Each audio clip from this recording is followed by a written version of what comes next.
Just make sure everything, sounds good before I start talking a lot. Because that wouldn't be good. Oh, wow. What? The new Sentinel update looks pretty damn dope.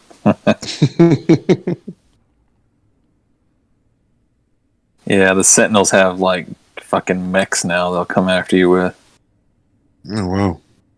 That have like, flamethrowers and shit.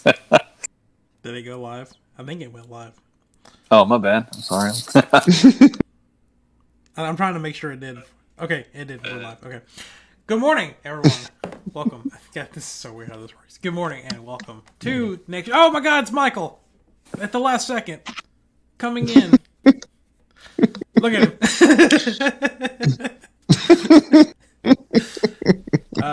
Good morning, everyone, and welcome to Next Gen Newsweek, your weekly podcast for all things PS5, Xbox Series, and Nintendo Switch.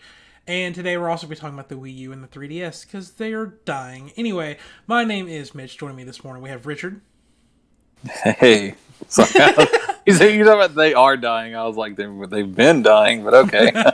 The final nail in the coffin has been laid. Chase. Yeah, there we go. Hello. And Michael, good morning. Michael's also muted. We have a great show for you guys today because we're doing something a little bit different. I'm really excited. There he goes. I hear meows in the background. So Michael's supposed to be here. There we go. Fantastic. Meow.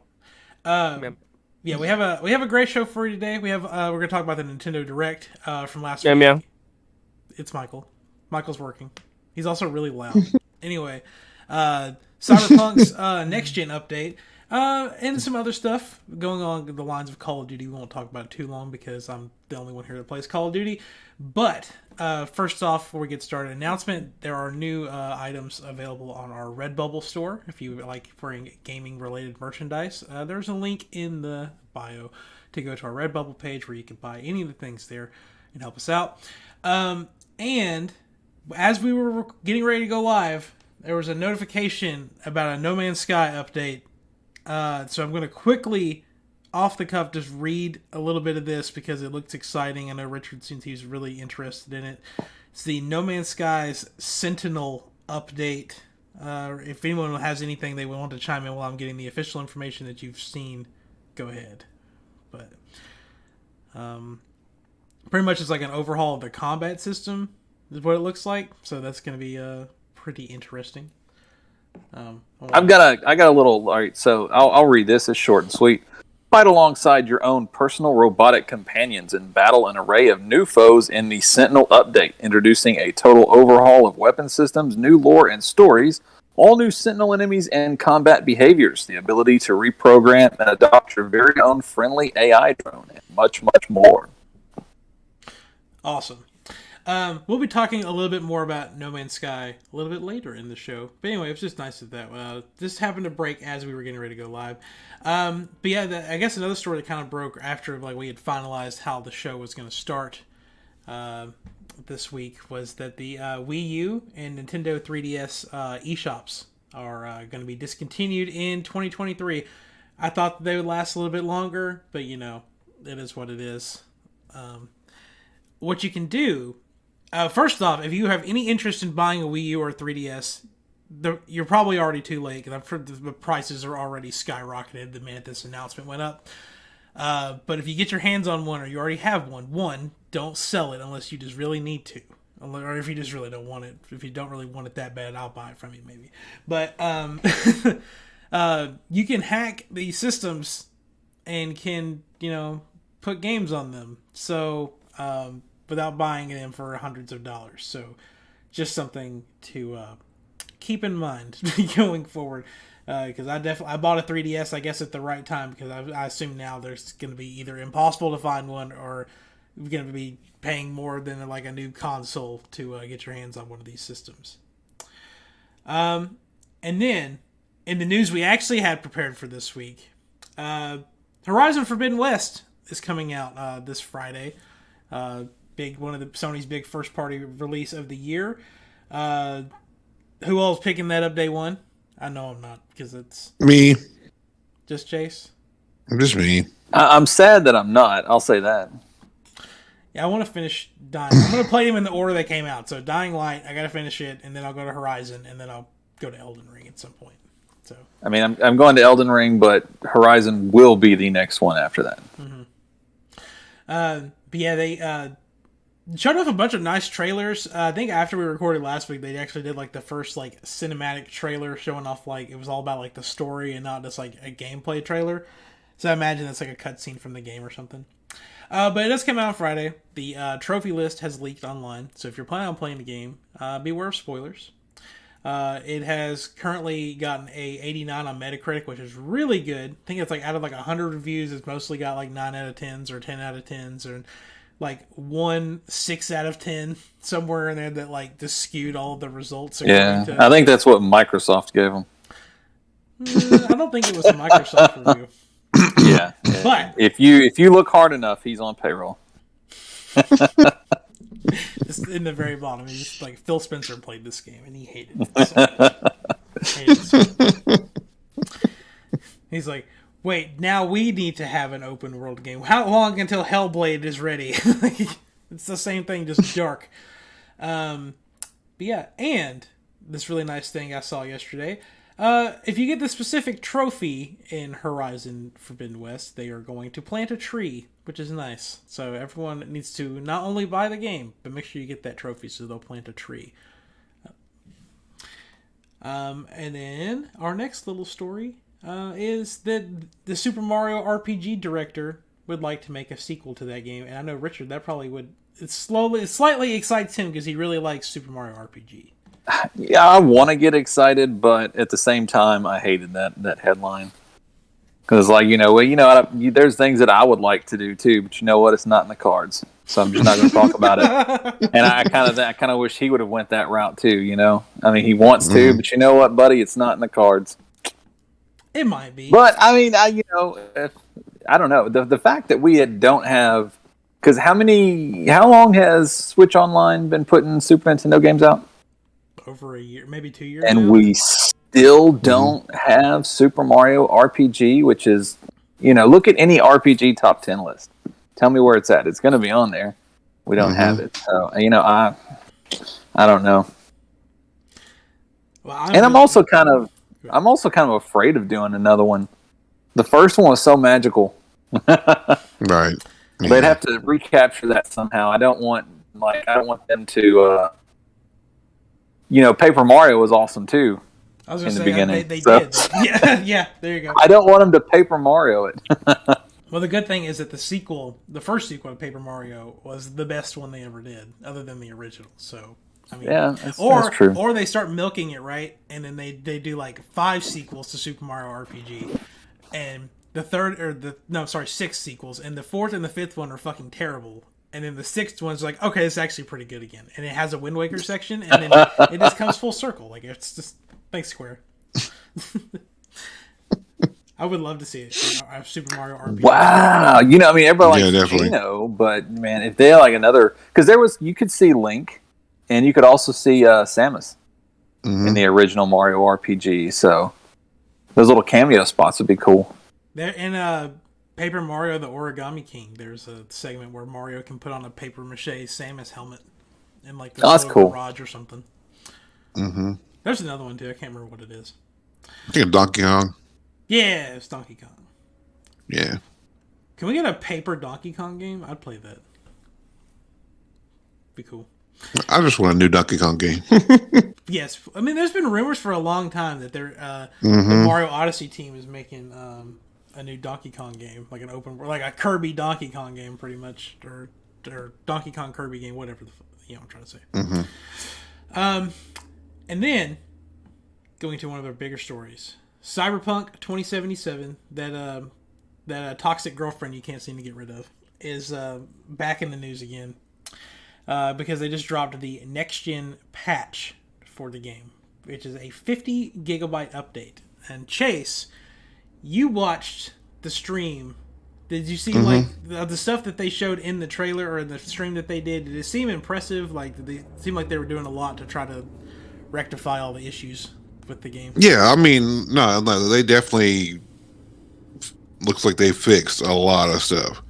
Like a lot of stuff that probably should have been in the original release, like going into the mirror and changing your cosmetic looks, or like how the crowds react, how the vehicles react. There's like vehicles, there's suspension fixing, there's braking, there's better braking, like there's like drift. There's more options. Like it's like they said that one of the DLCs was like more options for your character customization. There's new weapons. They did respec like all the perks completely. So if you do play it now, all your perk points are gone. So you have to redo all your perk points because they removed some perks and then they made some new perks. But yeah, like I mean, overall, like lots of graphical improvements for current world for the next gen systems. They said they said they just couldn't, they can't do a lot of things still because of memory issues with the older gen systems. And they talked about how in GTA on the PlayStation controllers, it's got the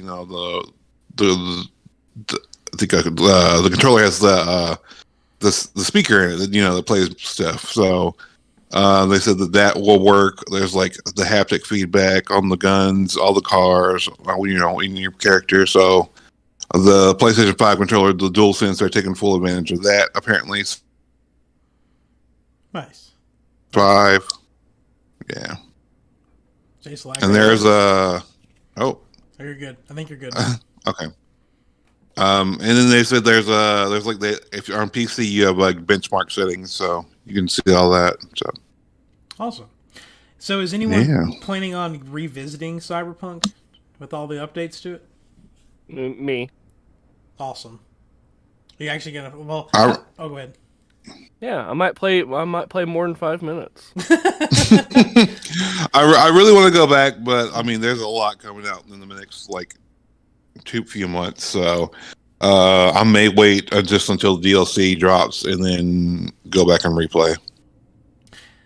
Yeah, I would really like to go back and visit. I want Michael to play more of it. I would love for Richard to play more of it too. I don't think he's going to, but I don't know. It's even like I'll credit them, like all the stuff they're adding and changes they're making. I mean, it sounds phenomenal and good for them. I hope it does kind of revitalize that thing, but I don't.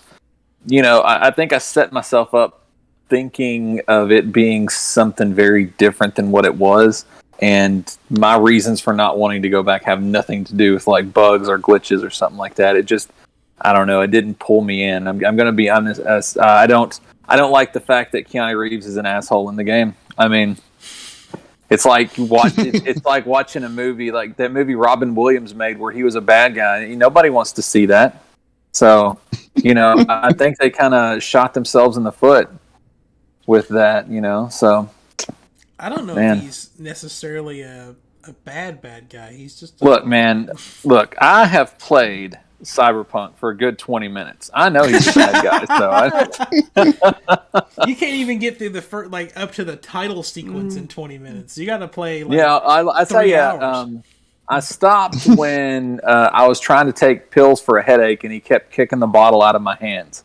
So yeah, he's can't do it. And they also announced that for anyone on the next gen systems, there is a free. You can play free for 5 hours. Free. Like a free. Did they say anything at all about The Witcher? Nothing about The Witcher, well, nothing about their other projects, nothing about like story DLC. All right. Yeah. They were supposed to have some stuff ready for the season 2 launch of Witcher on Netflix, which was back in December. So, only 3 months behind. Yeah, all their stuff got delayed. I know they said that the Cyberpunk stuff was coming Q1 and then the Witcher stuff was coming Q2. So, yeah, the Cyberpunk stuff was like the next gen release was supposed to be close to launch of the game. Mm-hmm. Supposed to be within 6 months. Is what it said. Mm-hmm. So it almost got delayed a whole year. Mm-hmm. This whole episode kind of has like this revolving thing. I like to call it like a toxic ex-girlfriend thing because like Cyberpunk, I call Call of Duty my ex-girlfriend, like toxic ex-girlfriend, because it's just something I come back to like every year. And they did announce that Call of Duty 2022 is going to be Call of Duty Modern Warfare 2 again, because there's already been a Modern Warfare 2. And for any of you COD players, they're also going to be finally getting rid of Warzone and replacing it with, you guessed it, Warzone 2. But the big news here is that, we didn't really talk about it during when it happened, but with Xbox buying Activision Blizzard, people were questioning what was going to happen with Call of Duty because if it was going to go Xbox exclusive. They've confirmed that outside of like the deal that they have made already, like to honor existing agreements, that Call of Duty will remain on PlayStation consoles. They have no intention of getting rid of it, and they plan to add it to the Switch. And I don't see that happening because it runs like shit currently. So I can't imagine just putting it on. Yeah, cloud version. Oh my god, no thanks. No thanks. Like, you guys want to play this in 10 frames per second? We got you. Like, no thanks.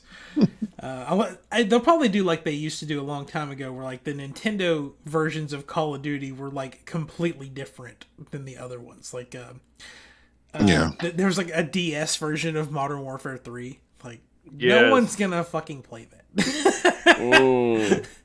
I take it back. I think I played Call of Duty World at War on the DS just because I wanted to know what it was like. And it was rated teen, which means I could actually play it when I was a kid. So, but it tells you how young I am. But anyway, if you're a COD fan, you have a lot of stuff to be excited for this year. And then the big thing, because this happened the same day we recorded, just in the afternoon, and it was irritating, is the Nintendo Direct that happened last week. And there was a lot of stuff to really be excited for in here, especially if you are a JRPG fan, because there's a ton of those coming. So before we go through this list of everything, what was everyone's favorite announcement from the Nintendo Direct? Kirby.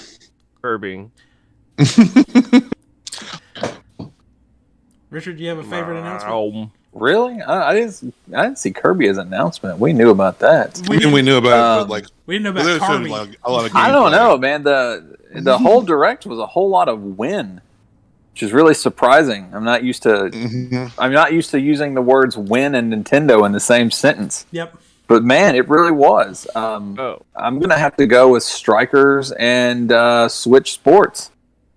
Take the No Man's Sky. Wow. No Man. Well, I've got No Man's Sky. I'm not going to play it on the Switch, but I do like that it's whatever coming to platform the they announce it for. I'll buy it again. Just wait 10 years from now, not 10 years, 5 years from now, we're gonna all get a copy of No Man's Sky for Switch from Michael for Christmas. My biggest draw for No Man's Sky on the Switch is that I hope that they give us a shot to run through the original expeditions again. Because they've done the first one twice now, and my dumbass has missed it both times. And it's the only one I haven't done, so I need them to run through that first expedition at least one more time. For the Switch folks, not for me, for the incoming Switch people, My biggest draw with No Man's Sky on the Switch is the draw distance, because that game's massive, and there's no way game's gonna run well on the Switch. Mm-hmm. Maybe it's a cloud version. Oh. Yeah. No, it's an outer space version. There's no way they call it. It's a cloud. It's not a cloud version. I hope not. Ugh, God. So yeah, I agree. It's Mario Strikers, and honestly, which I know it's the big thing, but the Mario Kart 8 DLC, I'm really excited for that. Yeah. It's there's a lot. 48 tracks. Yeah, and I get them. I don't have to pay anything extra for them. It's fantastic. Yeah, we do, Mitch. Yeah, we do. It's in my online subscription. Which we pay for. I guess. But, I'm not having good value. I'm not having it's a good way to save money. I'm not having to have this online subscription and having to pay another $25. Yeah, it's one of those things where, if you're going to get that, you might as well get the other. for the value of it. The only thing that sucks is that if they don't keep, say like there's this a year of them not adding anything else to it, that would mean that I'm paying $25 extra a year for a Mario Kart 8 DLC. Like, you have to pay for it annually if you don't if they don't add anything else like a value to the whole thing. Because if I let my subscription lapse, it goes away. So I think that's kind of a thing going forward. I think that's what they're gonna do. There's gonna be a $25 value DLC thing that happens every year that their subscription people is going to get free of charge as a way of justification. It's probably going to be like Splatoon's DLC, because I think it had a $25 expansion for the second game. Then I'm just pissing money away if it's that. Richard, you got to get Splatoon and play with us, man. No, yeah. I got Splatoon 2, and it's absolutely horrible. Ouch. I've never been so bored. Ouch. Which... Not to go off on a tangent, but I'm kind of getting bored with Arceus. Have you beaten it yet? Wow. No, not at all. I was so hyped. I love everything that they introduced, but then I feel like they don't really build on it. It's just the same thing, different area. And I'm kind of getting bored. And I hate it because I really enjoyed the game. I wish they would have built on the elements they introduced instead of just introducing them and then that's the elements for the whole game. And another thing I didn't like, too, is I'll call them bosses. I think you're supposed to fight them with your Pokemon, but you absolutely don't have to. You can just keep throwing them little stabs at them, and it'll knock them out, And I think that kind of goes with, almost the rest of the game, really. Like, you can approach it however is easiest for you. Like, you can take out a good chunk with your Pokemon if you happen to have, decent Pokemon. Otherwise, you can just, play Ninja Dodge game and throw the bombs. And I'm a FromSoft player, man. I love the whole dodging. I wish it was as difficult as FromSoft, but it's not. You can just kind of dance around. Just wait. Oh, okay. Well, maybe I'll stick with it. Maybe I'll stick with it. At least to finish. Chase has gotten all 3 endings in the game. I've gotten, yeah. I got I got the rogue credits, and then I collected all the Pokemon to get the final encounter, and the final encounter was definitely challenging, like really, really challenging. So yeah, I had to. I just got through I'm calling it an ending, but there's just like I guess it's like a gate. I guess like the game like gates you 3 different times. The first one's after you do like all the areas. There's another thing that happens, and then what Chase is talking about. And the second one, it's like kind of like fighting a final boss, and then it has a second form at the end of it. No, it has 2 forms because spoilers. Yeah. So anyway, you have 6 Pokemon, and then you have to pretty much fight 8 Pokemon back to back with no chance to heal, and it's holy shit. it was the most challenging Pokemon fight I've ever had. So that was, but I just decided to cheese it, I guess. So we can talk about it later. But anyway, back to the Nintendo Direct. So yeah, the big thing other than Mario Kart's DLC was Xenoblade Chronicles 3. It's coming out in September. I kind of had a feeling going into this that like if Xenoblade Chronicles 3 is there, then Zelda's not there. So yeah, but they still haven't said that Zelda's delayed, which I feel like now would have been the time to do so. So does that mean that Zelda's like a December game, or is it delayed, or does it come out like a day after the direct? Shadow drop it after a direct? Who knows what's going to happen? Oh yeah, I feel like they wouldn't drop 2 big like RPG games back to back like that. I mean, like in the same window. It's probably going to be like November, December. I would have to guess. Yeah, because it's not a direct comparison, but in 2017 when the Switch came out, Mario Odyssey came out in October, and then Xenoblade Chronicles 2 came out in December. So Zelda always just feels like a December game. I feel like they're going to say this is coming out in December, and then they're going to delay it to March of next year. I think that's what's going to happen. anyways, we also got a new. I thought we were getting a brand new Fire Emblem, like actual strategy Fire Emblem game, and they're like, oh no, it's just Fire Emblem Warriors 3 Houses Edition, or I'm sorry, Fire Emblem Warriors 3 Hopes. That's out in June. Everything for the most part that's in this direct is like out by June, which is fantastic. Yeah, Mario Strikers Battle League, fantastic announcement. Been waiting for that for forever, and it's finally here. Which means that if they're going to continue to Switch for another 5 years or whatever they said, they have 5 years to crank out Mario Baseball, and then every Mario sports game will be on one console. And baseball is other than Strikers, is my favorite. So that's coming out on June 10th.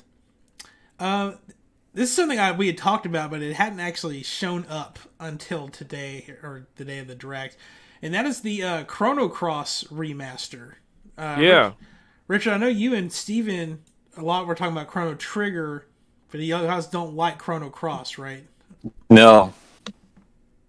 Not even with it was Radical Dreamers stuff? No. I don't. Yeah, whatever. It would be like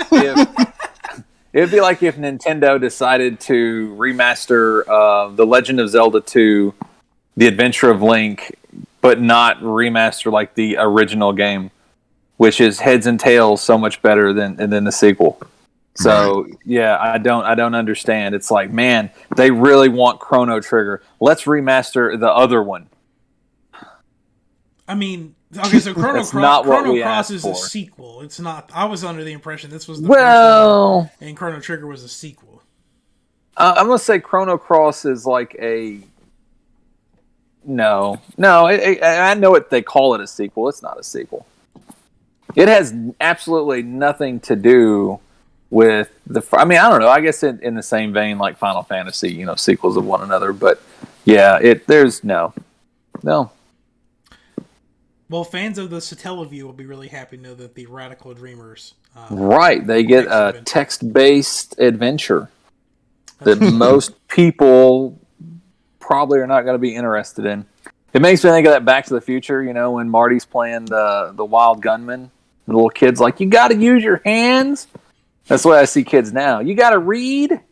They're not going to play that. So I don't see a text-based adventure going over well. Another one of the announcements Richard talked about, Nintendo Switch Sports. Never thought I would ever see this show up. This was exciting. And what have they done to the Miis? They look like they look like a mix of Xbox avatars and Animal Crossing villagers. They look terrible. And some look cool. Yeah, I think the AI controlled ones look really cool. The ones people create look like hell. Right. That's how it always goes. You'll see like these nice 3D Miis, and somebody's gonna make like a dick out of a nose or something. Like just. Mm-hmm. But this version of Nintendo Switch Sports is gonna come with bowling, tennis, chambara, which is like a swordplay, soccer, badminton, and volleyball, and they're adding golf later in the fall. And you can use the Ring Fit leg strap to get like more accurate soccer stuff. And it comes out April 29th, but there is a test play or online play test that actually takes place this weekend. But you can't talk about it with anyone, or the Nintendo Ninjas come to your house and they will spank you or something. I don't know. I'm kind of disappointed that boxing didn't show back up. That was always fun. Someone was talking about that, and I was like, yeah, but they have the sword fighting one from Wii Sports Resort, which I feel like is better. But I just want everyone to know that going into this, there was a leak that said that 1-2 Switch was getting a sequel, and I was dreading seeing that in this video, and I'm really glad it was Nintendo Switch Sports and not 1-2-3 Switch or whatever. Yeah, the online playtest is this weekend. You can go to Nintendo's website and sign up for that if you are interested. But just remember, you cannot publicly talk about it or share video or anything on social media, or something, an undisclosed bad thing is going to happen. Unless you just have really high initiative. Make sure you watch out for that. Project, or no, it's not Project Triangle Strategy anymore. Sorry, it is just Triangle Strategy. It's coming out in March, not too far away from now. There's a new demo you can play now that'll let you play through the first 3 chapters of the game, and your saves will carry over until the full release. Has anyone tried any of these Triangle Strategy demos? No. I downloaded one. I didn't play any of these. I played the first demo for Octopath Traveler, and I was like, I like this art style, but I can't get into this game. I just know that it was going to be more of the same kind of thing, so I just didn't even mess with it. But anyway, that's out March 4th. If you play the demo now, you can move all your stuff over. What about remakes of Front Mission and Front Mission 2? Anyone excited about those? Y'all don't like mech strategy games? Me either. It's okay. It looked interesting. I don't know if I'll. Yeah. I'll wait for the back mission. Damn it. I just like it. These are like NES games that they've remastered. They look good if you compare, since once you know that they're originally NES games, they look pretty good. Salmon Run is coming back to Splatoon 3 with what looks like Godzilla as a fat fish in there. I actually really like Salmon Run. I just didn't like, and Michael, we used to play Splatoon a lot. It was like you couldn't play Salmon Run whenever you wanted to. Like you could only play on certain days of the week or certain weekends of the month or something that they would turn that on. And it was just kind of annoying that you couldn't just be like, hey, let's play Salmon Run. Like, oh no, wait for the boat to come back or something. Like, what the fuck? No, I want to play it now. Now. Metroid Dread got a free update that's adding Dread mode and Rookie mode. Is anyone planning on checking out Dread mode? Is that the harder difficulty that you guys want for Metroid Dread? No, that's a bit going overboard. It's just whenever can one-shot you. Yeah, whenever the Metroid thing popped up, I got really excited, and they were like, "Oh, it's like Dread mode and Easy mode." And I was like, "Oh, never mind." Well, there's also a boss rush mode coming in April, which I'm a sucker for a good boss rush mode. But I was excited about that, but not Dread. I mean. You can get one-shotted by a butterfly. I mean, it's just kind of okay. Mm-hmm. All right, and one of y'all's big ones, Kirby and the Forgotten Lands new trailer showed off Kirby being able to inhale not only enemies to gain their powers, but to inhale inanimate objects and go full Mario Odyssey, just levels of bullshit kind of things. And they showed off Kirby inhaling an entire car and just turning into a car. There's Kirby, there's a vending machine, there's a scissor lift, there's all sorts of just crap. Traffic cone. Yeah, traffic cone that apparently it's a blunt end on it that he can still use to stab things with. Which that was kind of odd. You know how hard you'd have to stab someone with a blunt object? To replicate stabbing it with a sharp object. Kirby can do it. Kirby can do it. Maybe he's using his pointy end. Maybe. That is coming out on March 25th. Who else planning on picking that up on day one? I will. I don't know about day one, but day something. I'll pick that up. There's a lot coming out that week, so we'll see. But it's definitely high on the list. Yeah, I mean, if it's between that and Ghostwire Tokyo, I'm picking Kirby over that. I have a daughter, so I don't have a choice. I'd rather have Ghostwire Tokyo, but I'm going to get Kirby. What about Earthbound and Earthbound Beginnings coming to Nintendo Switch Online? Chase, you were playing Earthbound the other day, weren't you? Yeah, it popped up on there, and I just finished. I was in the middle of playing Pokemon. I was trying to get, I had gotten past that final encounter, and I was going to go through and get everything to rank 10. And then I just kept thinking about it. I was like, man, I really want to play Earthbound. So I went back and loaded it up on the Switch store and played through it, and I even got the Sword of Kings, which is one of the rarest drops in the game. It's like a 1 in 128 chance, or 1 in 128 chance that you even get that weapon drop, and I got that, so I was very excited. Awesome. Yeah. A lot of people were upset that Mother 3 wasn't there. Nintendo fans are always going to be upset that Mother 3 doesn't show up. So, I mean... Mm-hmm.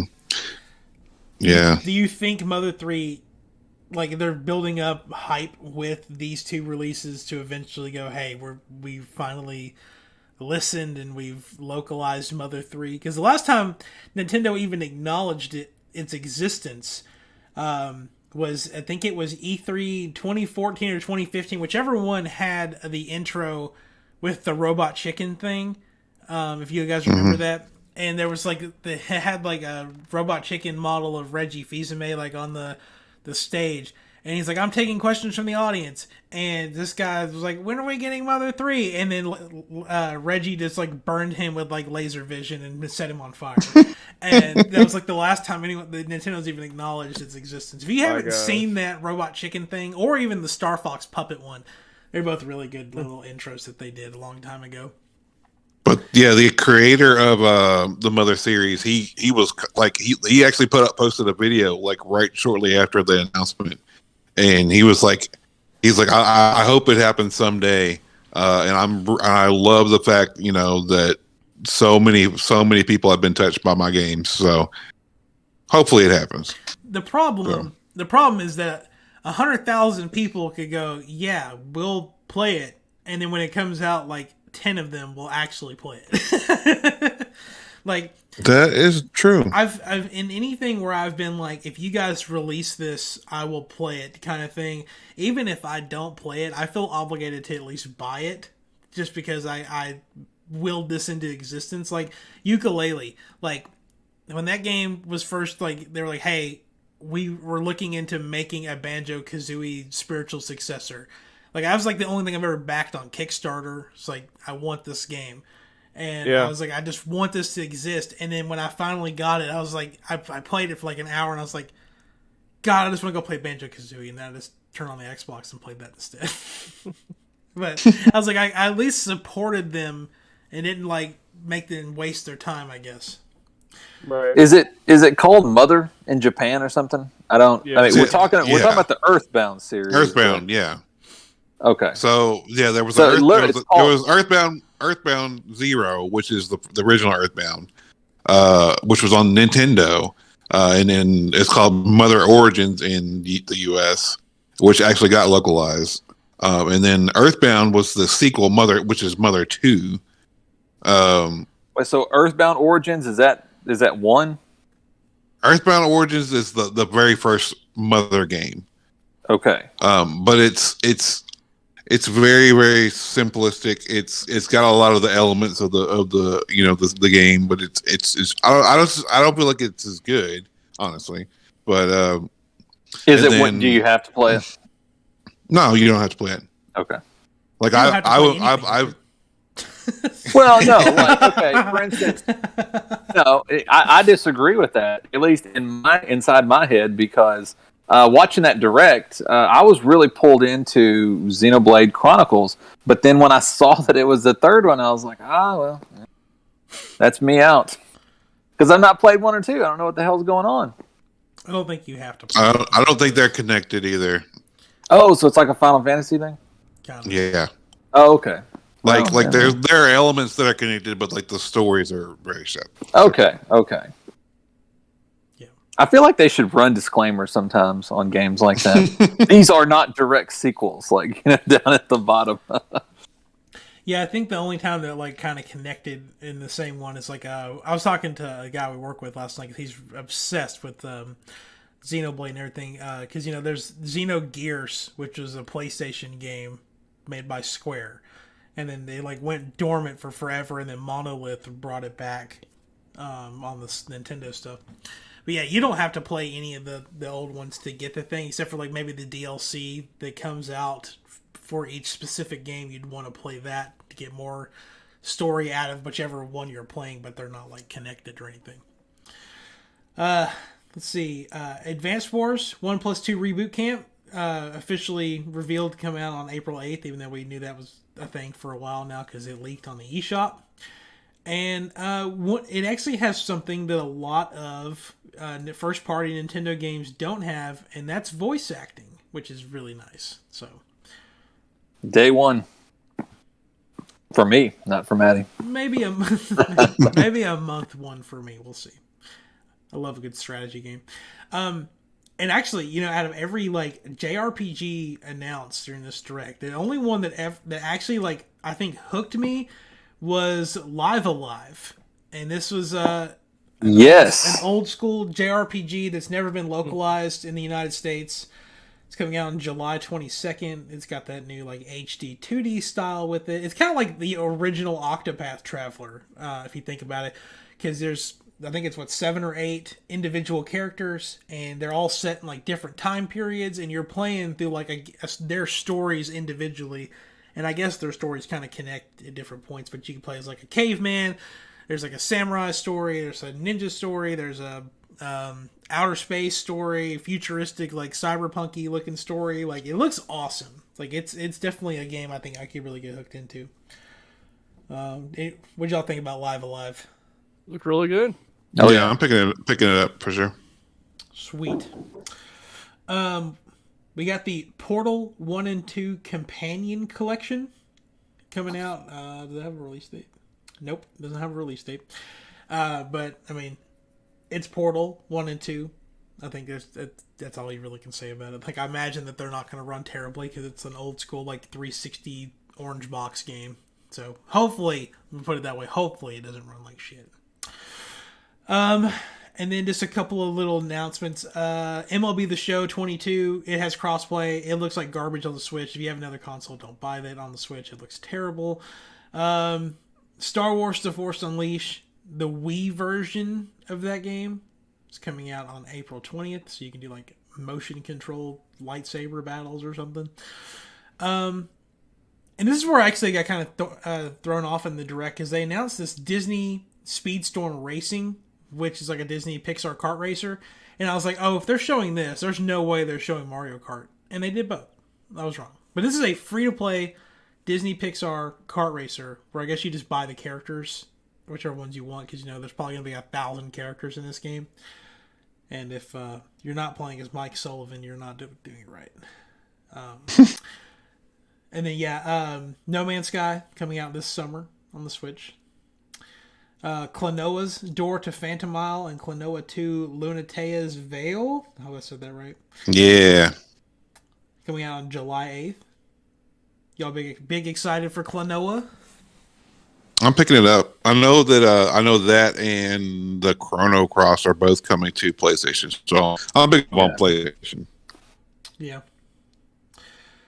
We got Taiko no Tatsujin, probably butchered that, Rhythm Festival. It's coming out with 76 new tracks featuring Megalovania from Undertale and The Legend of Zelda's main theme song. That game, apparently, there's another version of that game that has, I guess, or it's the same version, but anyway, it has 500 DLC tracks, and they're $3 a piece. So if you wanted to buy every single song that's in this game, you'd have to pay $1,500. And they're adding a subscription service to this where it's $10 a month, and you get unlimited access to it.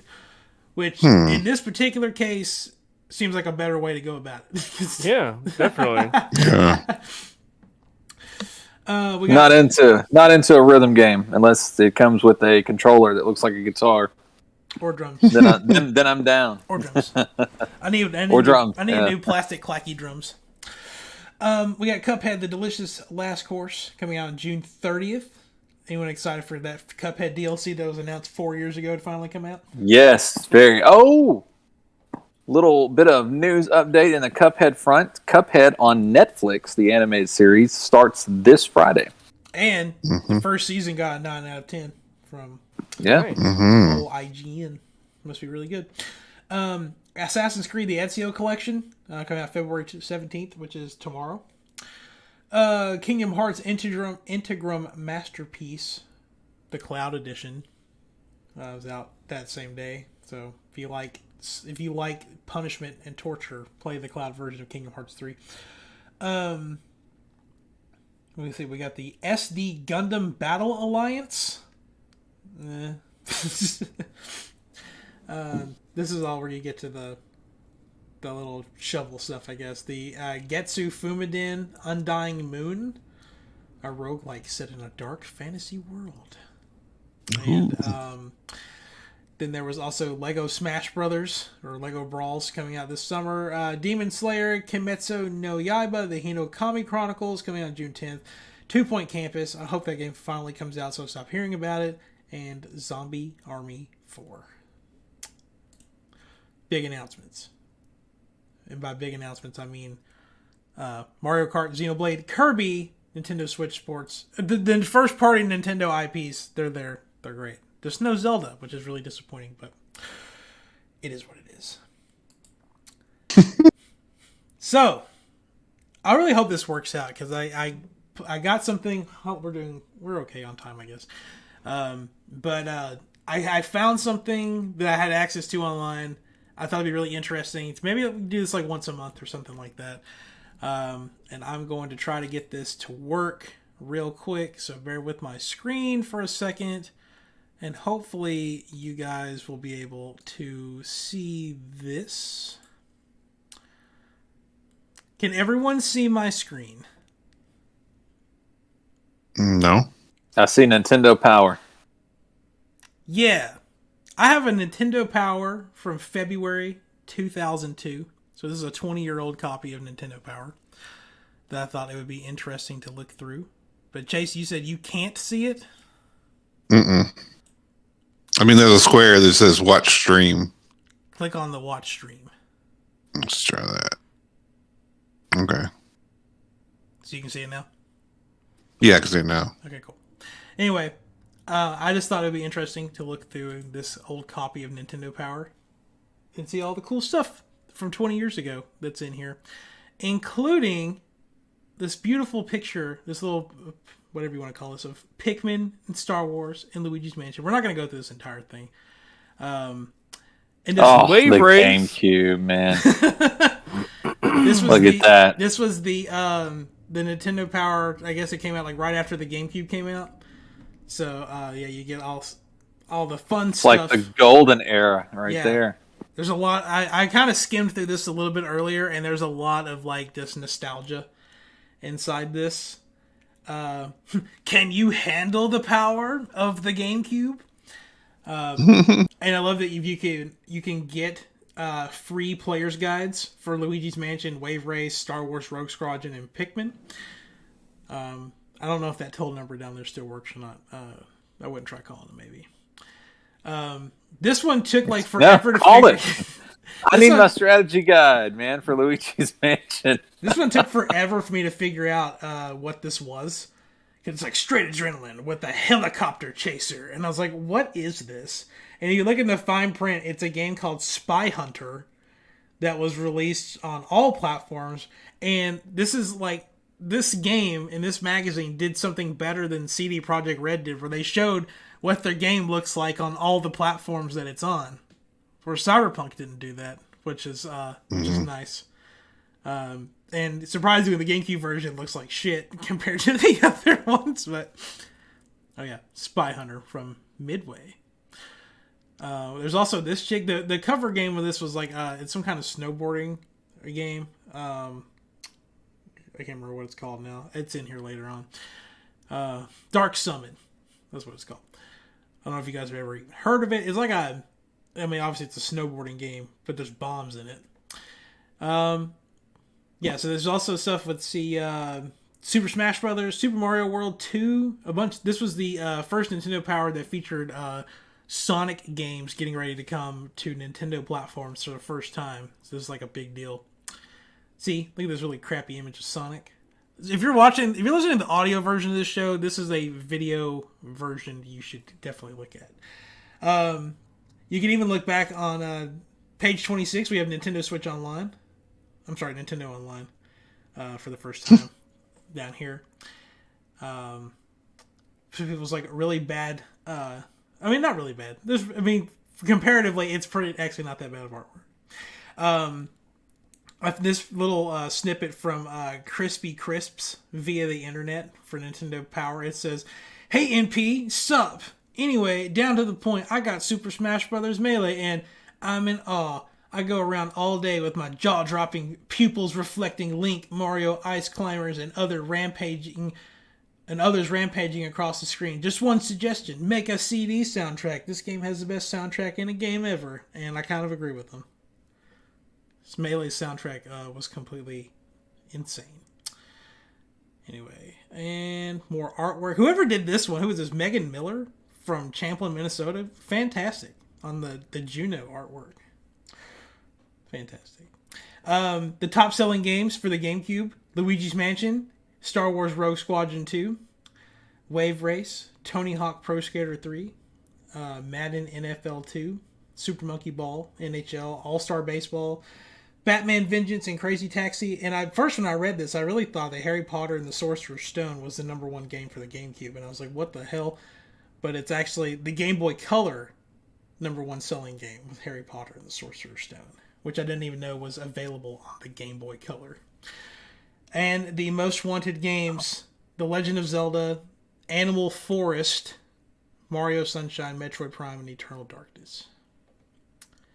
Animal Forest was the original name for Animal Crossing. Yeah, there's the original screenshot of Animal Crossing is in this magazine. I'm gonna make this so you can see the whole thing, I guess. Yeah, so like the original like Animal Forest. And yeah, this is like it must have been a really big deal because Sega wasn't making consoles anymore. So yeah, having Sonic starting to show up on the GameCube was kind of a big deal. The games to look out for. February: Star Fox Adventures Dinosaur Planet, one of the best GameCube games ever. That's a Game Boy Advance game. Disney's Peter Pan Return to Neverland, Bloody Roar, Primal Fury, which I played the original Bloody Roar and it was fantastic. I don't know if you guys ever played that or not.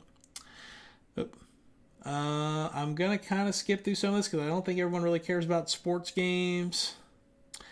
But if you play Disney's Peter Pan Return to Neverland, there is like scenes from the movie on the GBA cartridge, which was kind of cool. You get an 18-wheeler American Pro Trucker, which is fantastic. And then Star Fox Adventures on Dinosaur Planet, which is a game made for furries by furries, if you ask me. So, yeah, if you're watching the audio version, there's a pair of blue fox titties on the screen. Yep. Very nice. And a spoiler, because the dinosaur's dead in the background. Like, that's a damn spoiler.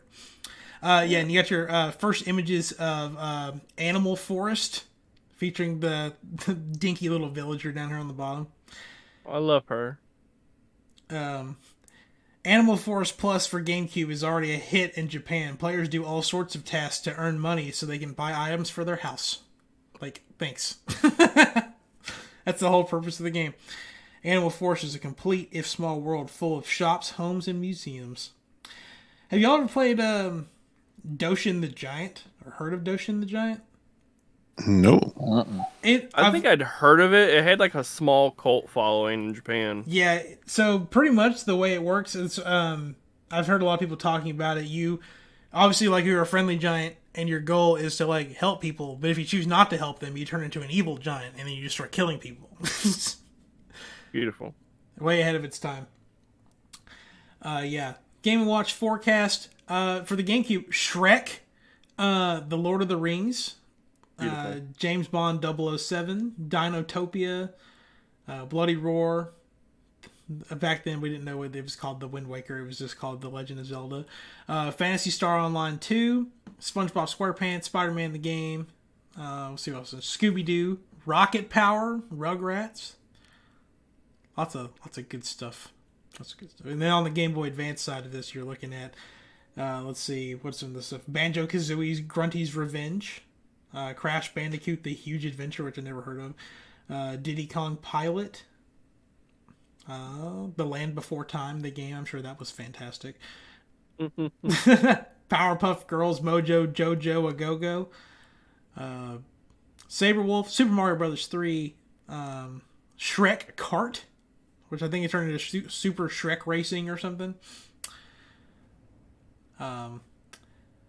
There's a little thing in here. It says the Nintendo Classifieds, where you can answer their people's calls for stuff. Nintendo Personals. Can you spare 3 days? I'm a female innkeeper who wants to go on long walks, preferably not moonlit ones with the son of a mayor. Age doesn't matter. Does that ring a bell for anyone on who that is without turning your phone screen upside down? No. So it's the chick from The Legend of Zelda Majora's Mask. Oh, well, that's been ages, though. Here's the second one is homesick visitor in town for only a month, hopefully. Seeks blossoming friendship only, heavy lifting required. You remember these are like Nintendo games. So like that would be the Pikmin. Let's see, the third one's stupid. Let's go to the next one. City girl seeks someone to pick her up and drive her crazy. Must have a car. Crazy Taxi? Yeah. Scruffy male into running and snowboarding doesn't want to take things slow, ever. If you're looking for a gold ring, I've got plenty. I collect them everywhere I roll. Gee, I wonder who that could be. Single, chunky, T-shaped character seeks the perfect match. If you fit the part, let's let them pieces fall into place. Tetris. Yeah, remember this is a Valentine's Day Tetris, article. but still, that's... All right, let's see. Yeah, these are like Nintendo Valentine's Day cards. My favorite one is boo hoo. It's a me. I love you. Oh wow. Let's see. I think it's Castlevania. It says My Bloody Valentine. Let's see what's another one in here. I'm mooning over you, which is like Harvest Moon. Let's Link Up from the original Zelda. Yeah. There's also an ad for ammonia and cigarettes. This is a website where you can go to find tips and tricks on how to unlock the secret characters in Super Smash Bros. Melee. And this is in an inventive twist. SmashBros.com has rethunked Super Smash Bros. Melee as an internet game that you can use to drag your friends into an email smackfest.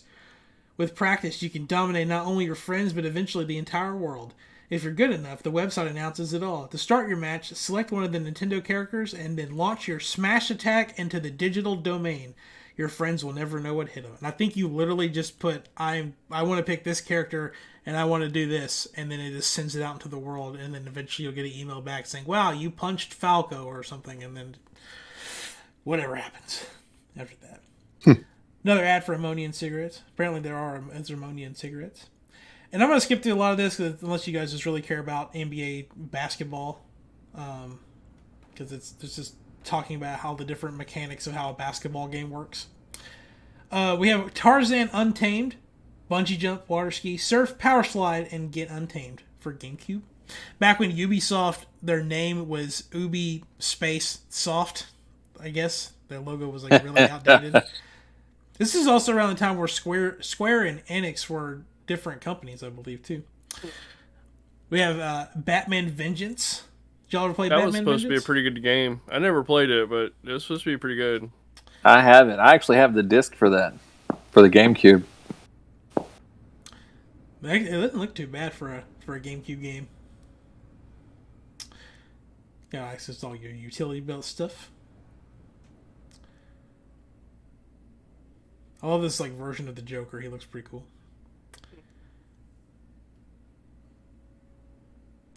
A lot of stuff in here. Yeah, that was out on. It came out on everything, including Game Boy Advance. Like I would not play the Game Boy Advance version of that game. It also came out on the original PlayStation. Like wow.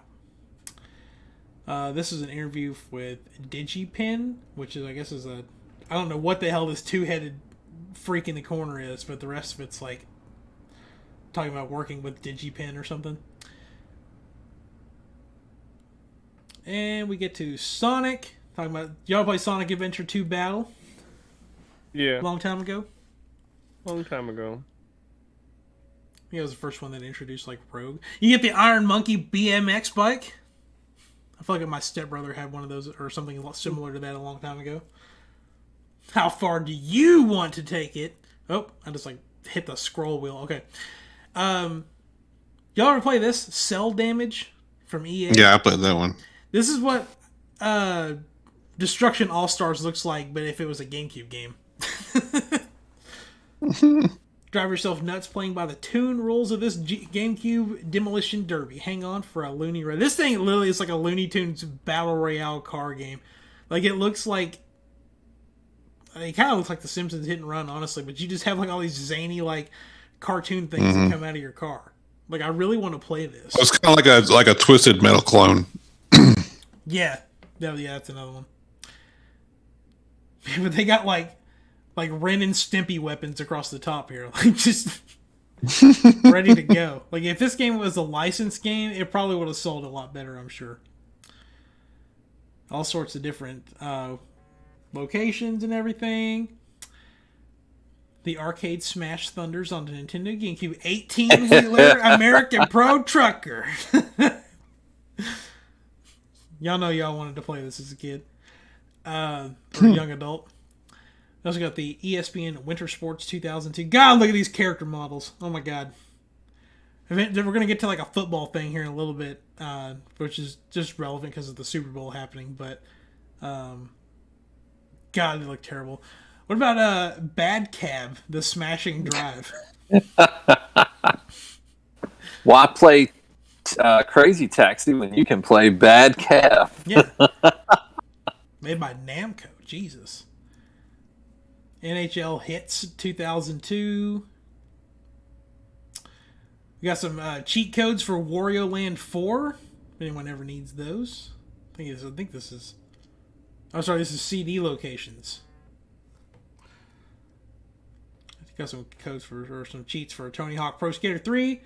Cyberpunk for the GameCube. I mean, what is this? Extreme Racing in the future. I think that's the actual name of this game. No, it's called Extreme G3 from Acclaim Entertainment. Never heard of them. More stuff on Smashing Drive. They must have bought a lot of real estate in this ad. Or this magazine.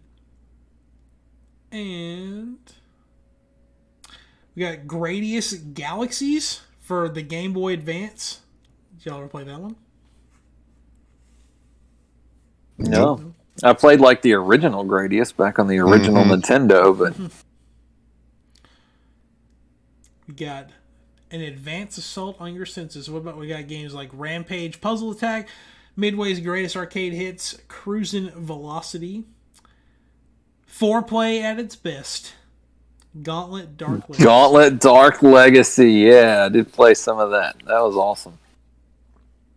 I remember I think Michael was there too. We went over to David's house and he's like, I have Gauntlet for the N64. Do y'all want to play this? And it was like unbearable to play. Then my eyes hurt just looking at the screen. Because it was like running the N64 through like an HD upscaler, and it was like, man, the visuals. This game did not like age well. Well, there was a new Gauntlet that was released a while back. Remember the last time I played it? It was me, Zach, Ty, and someone. I remember there was 4 of us. I just can't remember who the 4th was. And we got Dark Summit, which I don't really... It's got UFOs, green goo, armed patrols, snowboarding. Yes. Badonkadonks. It's got it all. Alright. Crazy Taxi, now on GameCube. And then Super Mario World for the Game Boy Advance, which I think is... There's something else in here too. I think you get like the old school like arcade Mario Brothers game included on the cartridge. That's exciting. I love these old school Yoshis in the top corner. Like, look at them. And it literally like shows you the whole layout of the courses, like from like Yoshi's Island, just like showing you like how to get through it, which I think is really fascinating. Dinosaur Land. Who the hell needs that much help? If you can't find all the big Yoshi coins in that first world, man, hang it up, man. God, they even did the second level. They did the whole first world. They got damn Iggy's Castle in here too. Mm-hmm. Yeah, that's kind of tough when they hide them big ass coins in plain sight. This is kind of relevant. We've got Cal the Kangaroo for Game Boy Advance. Mm-hmm. He's coming back soon. Planet Monsters and Prehistoric Man, which I don't like that box art because it looks like he's just bouncing on his nuts. Like what? It's a big part of the game, I guess. When Pokemon, or when the GameCube launched, so did the first Pokemon Center in New York. So this got a bunch of advertisements talking about getting all the Pokemon merchandise from long ago, like Tamagotchis and plushes, which I mean that's pretty much all Pokemon is now. Just a bunch of plushes, Pokeballs. They're giving away Pokemon, so you get like a Tyranitar, Snorlax, Zapdos, Miltank, Executor, and Machamp that can be put into Pokemon Stadium. Jeremy McGrath's Supercross World coming out. Try to burn through the rest of this pretty quick, I guess. Spider-Man for, I believe this is for the GameCube, which I only played that on PlayStation, I think. But it was also a contest where you could win a GameCube. Oh, it's on both Game Boy Advance or GameCube. So if you win the grand prize, you actually get something cool, and if you get second place, you get something. They're just trying to get rid of these. Like, hey, we made extra copies of Spider-Man on Game Boy Advance. Would you like to? We're just gonna give them to you. It says 5 winners, but there's probably 10,000 winners, and they just gave everyone a copy of that game to get rid of them. I love this ad for that whatever that game was called. I already forgot the name of it. The one that's like Cell Damage. Yeah, that one looks fantastic. More stuff on that. NFL Quarterback Club 2002, featuring quarterback stats: Kurt Warner, Brett Favre, very very young Peyton Manning, and the rest of these I don't really remember anything about them. Oh, Steve McNair. Yeah, there you go. I love how shitty these pictures look. I mean, the game itself, it looks like a GameCube game, I guess, but like the little pictures that they use for all the characters. And you could like trade players. Yeah, it's fun. If you ever want to see Tinkerbell again, you know what to do. Featuring, or Peter Pan Return to Neverland, featuring clips from the movie. I don't know how they compressed that shit down to fit on a Game Boy cartridge, but they did it. Sonic Advance, coming for Game Boy Advance, obviously. You get to play as all these cool characters. They got the whole breakdown of the damn Sonic courses, which is more intense than the Mario World ones because they're just massive. Strategies for getting through them. I love these old articles like this. A game called Sheep for Game Boy Advance. Now I want to go play this. It looks dumb. And I think, yeah, this is Golden Sun. So they have like the entire map of Golden Sun on here. I'm scrolling too fast. So it's telling me to go back. Just a lot of stuff. Rainbow Six Rogue Spear for the Game Boy Advance. I keep wanting to say GameCube, and then I look at the pixel art, and I go, that's definitely not a GameCube game. And what is this? Super Street Fighter 2. Shantae, the original Shantae. This is Game Boy Color. No, yeah, Game Boy Color. Which is crazy that they're advertising Game Boy Advance and GameCube and Game Boy Color games like all in the same ad. I guess it'd be like if they were announcing Xbox One exclusive games while also showing off Series X games too. Or 3DS games and Switch, I guess, which means it's not as uncommon because they did do that for a while.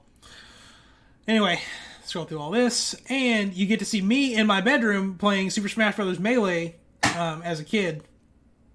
Except I didn't have a Pikmin poster on the wall because I'm not dumb, and I had a Zelda poster.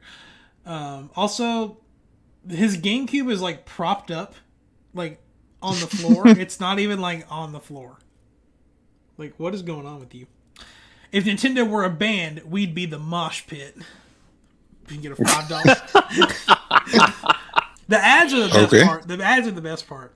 Surging adrenaline, intense thrills, sweaty palms. There's only one place to be when you're a diehard Nintendo fan. We've packed as much fun into one area as possible. Whether you're looking for the latest GameCube or Game Boy Advance games or the coolest extras that make your system more fun, we got it all here. And I don't know if this is still valid, but there is a $5 off coupon towards any Game Boy Advance or GameCube game, $20 and up at Best Buy. UPC down here on the bottom. Sorry, never mind. It expired on April 6th. Never mind. I'm trying to take that in. Yeah, go in there and like be a complete Karen about it. You will honor this. I saw it on a podcast. Screenshotted it, printed it off. It cost me more to get the coupon. So this is it's worth. This is new games coming out in the month of February. Look what's making a splash. We got ESPN Great Outdoor Games, Inspector Gadget Advanced Mission, Monsters Inc., NBA Jam, Planet Monsters, Salt Lake 2002, Sheep, Resident Evil Gaiden, and Yu-Gi-Oh! Duel Monsters Dark Duel Story coming out. I want to play this Inspector Gadget game. I used to love Inspector Gadget a long time ago. Yeah. Y'all ever play Resident... I don't know if this ever came out in anything else, but y'all ever play Resident Evil Gaiden? I did not. No. I feel like I did. That'd be interesting. Trying it. Wow, I think I played it. It was a handheld, wasn't it? Yeah, it's a Game Boy Color. Yeah, I had that. Sure did. In the first wave of Resident Evil games to be released for Nintendo systems over the next several years, bioorganic weapons have taken over a cruise ship. Yeah, oh the cruise ship. Yeah, I have played that. Yeah, I sure did. Capcom's Resident Evil Gaiden for Game Boy Color focuses on operative Barry Burton's attempts to thwart the evil plans of Umbrella and their army of zombies. Wow, I had forgotten about that game, but yeah. The game features tension-building zombie encounters and a targeting system that tests your aim and timing. Yeah, it did.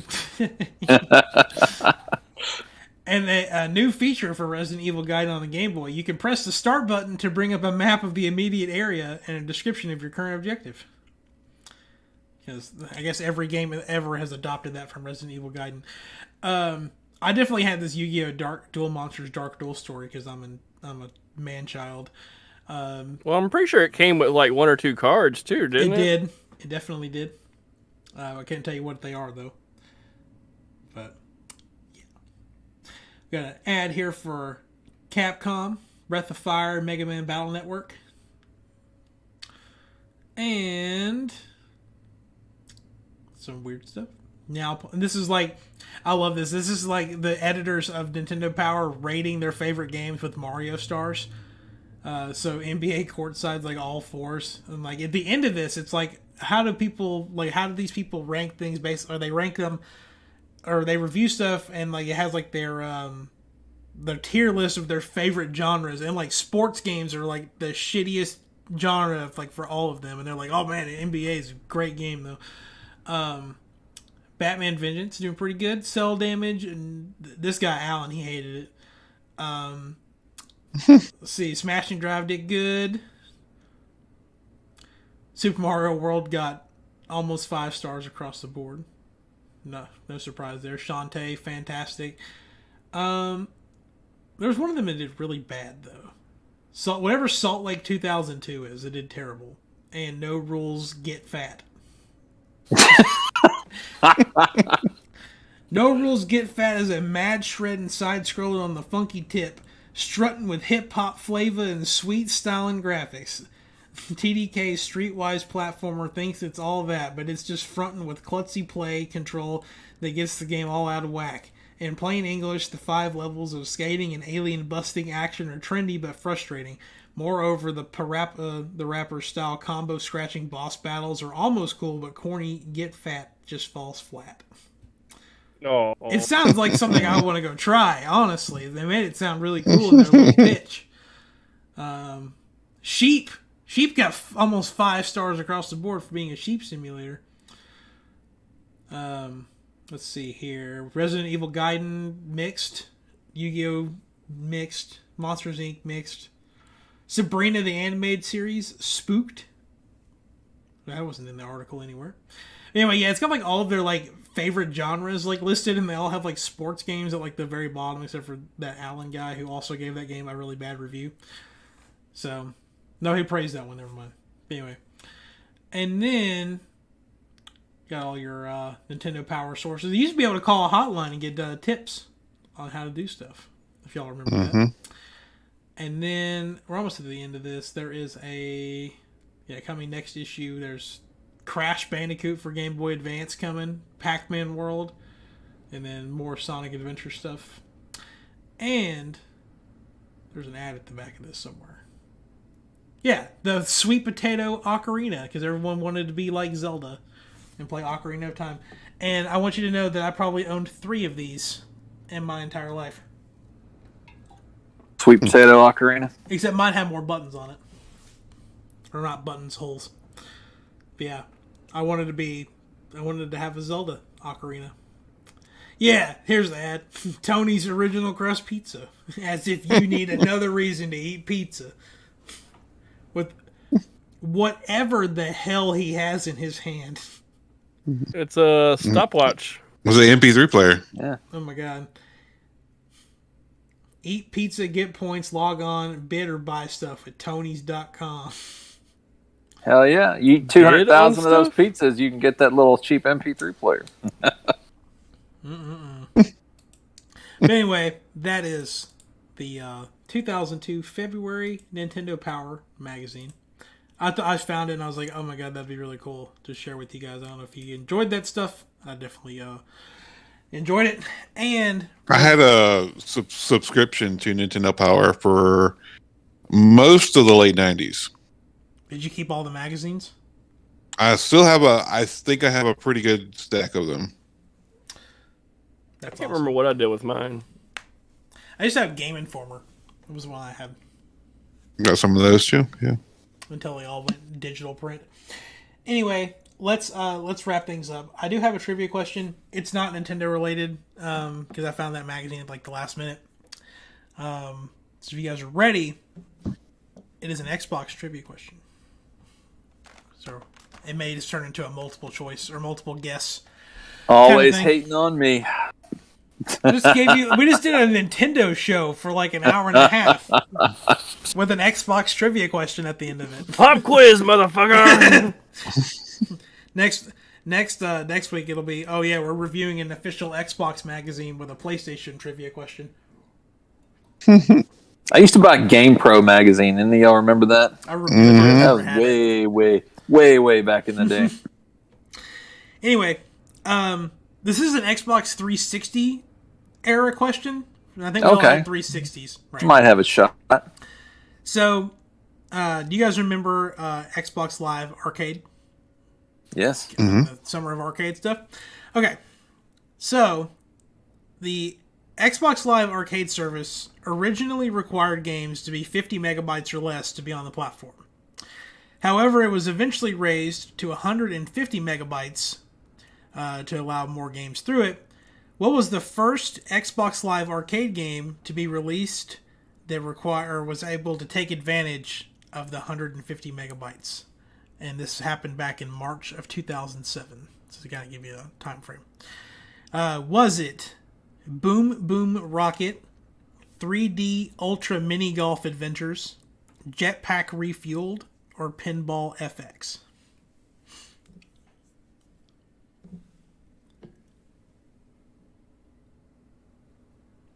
And no, I didn't make any of those up.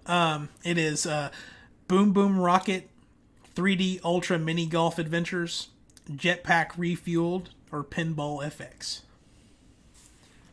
I'm going to go with Jetpack Refueled. I'm going to go with mini golf just because I really have no idea. Yeah, I'm actually going to go with the mini golf too. All right, well, the correct answer is Boom Boom Rocket. Ah, Wah, wah. never even heard of it. Well, it came out in March 2007, and it was the first Xbox Live arcade game that was bigger than 50 megabytes. Anyway, yeah. All right. Well, anyway, we're running a little over. But anyway, I want to give you guys a chance to plug anything that you have going on. So, Richard, would you like to start everyone off? No Mini Left Behind on Facebook and Instagram. Michael? Butts.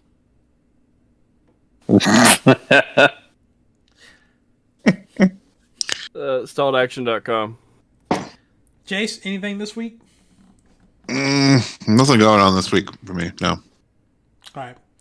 Well, if you want to find me anywhere, Meechflow on all the social medias. I'm about to start probably posting on TikTok again, but until I beat Dying Light 2, I'm just going to be a recluse and go back to my room and just play a zombie game until I beat it. So, but anyway, that's been all the news for this week. Thanks for everyone for coming to watch and hanging out and looking through that Nintendo Power magazine. And we'll be back next week with more news. So stay tuned. Meow meow. This week's episode is brought to you by titties. You need somewhere to rest your head? Titties. Need a little table to kind of prop up your food tray? Titties. Need somewhere to store your money on a hot summer day? Titties. No.